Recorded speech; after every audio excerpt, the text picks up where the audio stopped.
Hey everyone, Ishmael Kolya is your realtor, associate broker with eXp Realty, and the team leader for the team of experts. Today's topic is what happens after you accept an offer on your property. So congratulations, your house is in the market. We've shown it to a few people, got an amazing offer or two or three, and you've now selected the winning offer. What is the process here on, and what does the timeline look like? So as far as the timeline, typically from the time a seller accepts the offer and then contract signing to closing, we're looking at roughly 30 to 45 days. Now, this is for New York. In different states, the process is different, and therefore the timeline is different. But in New York State, in New York City, and so downstate surrounding areas of New York City, the timeline is typically 30 days to 45 days. What happens in this time frame between offer being accepted to the closing? So as soon as you have accepted an offer, the next thing that's going to happen is the buyer is going to schedule an inspection. An inspection is completely voluntary. It's not required unless some circumstances, in very few circumstances, the lender may require an inspection, such as a VA loan, etc. But for the most part, an inspection is entirely voluntary, especially if it's a cash transaction or a conventional mortgage transaction.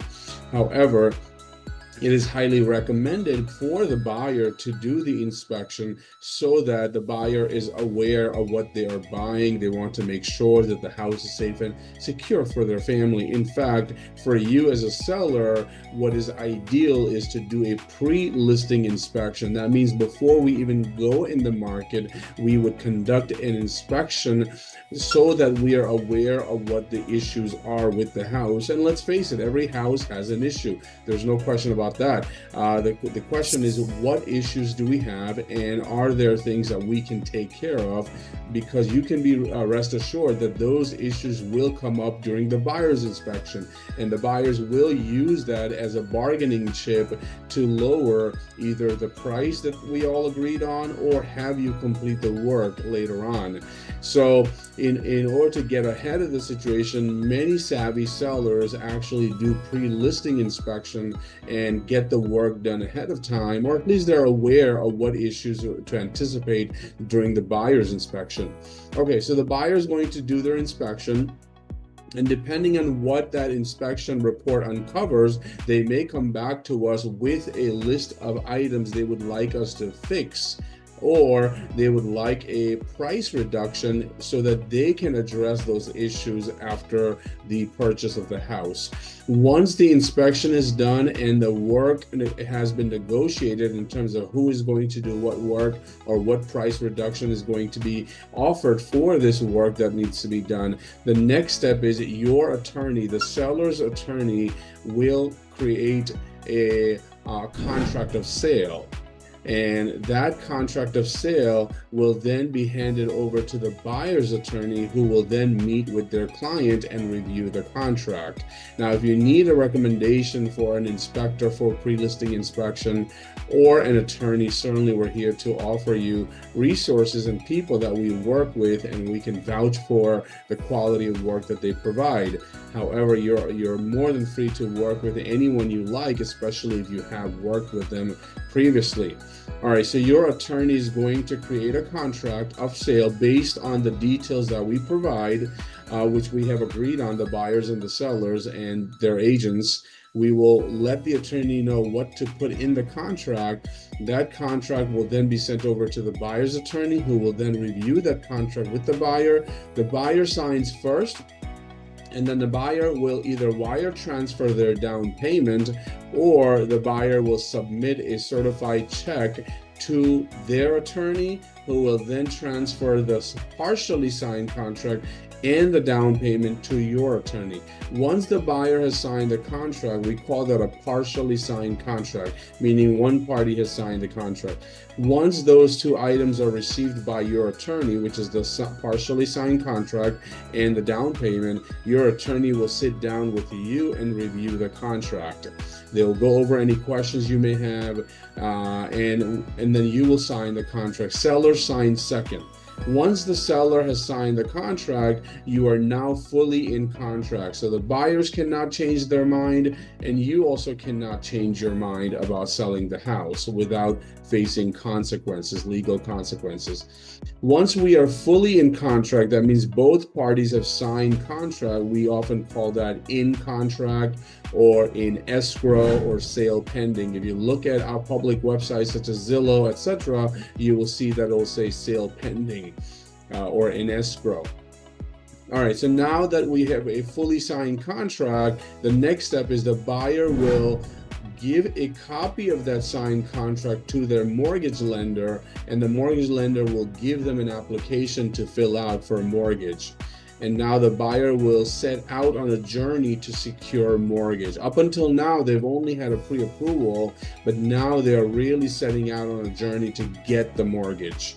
All right, so they'll fill out the application, and then the next step is the lender will send an appraiser to the property to find the value of the house.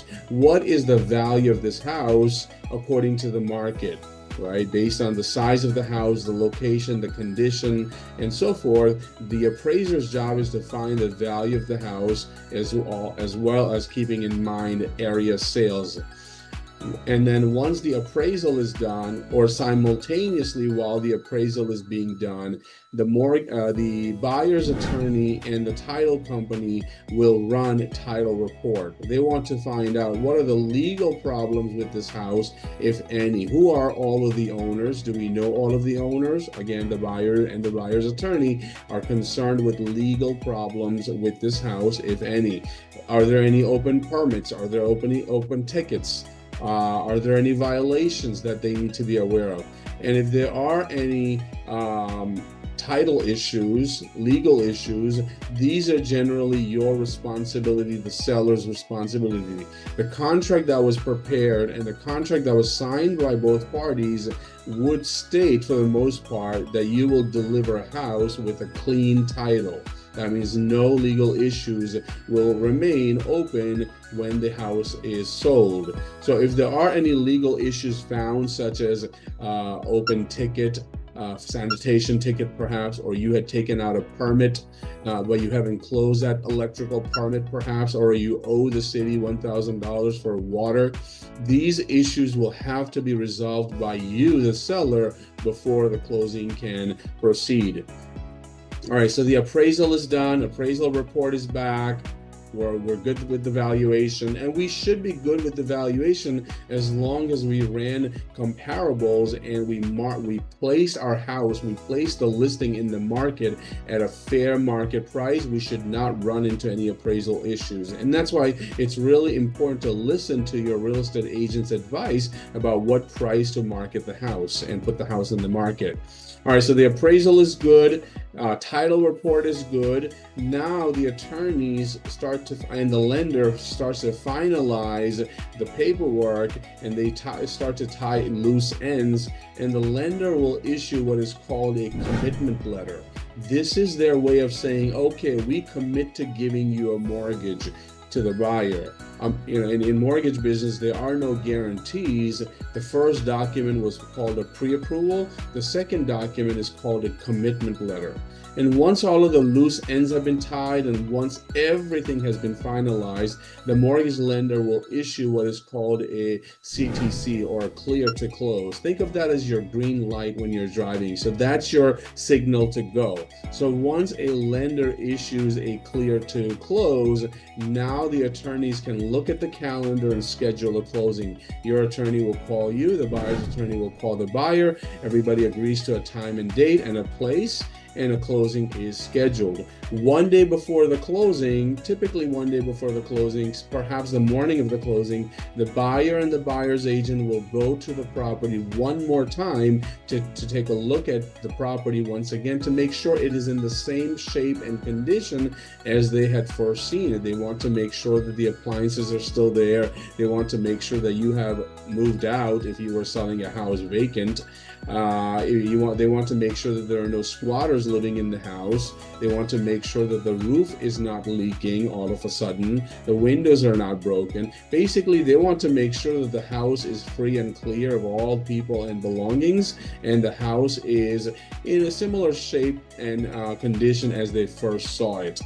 And then we go to the closing attorney's office, and you, the seller, sign a whole lot of paperwork. So exercise those fingers, and the buyer and their bank will bring the money.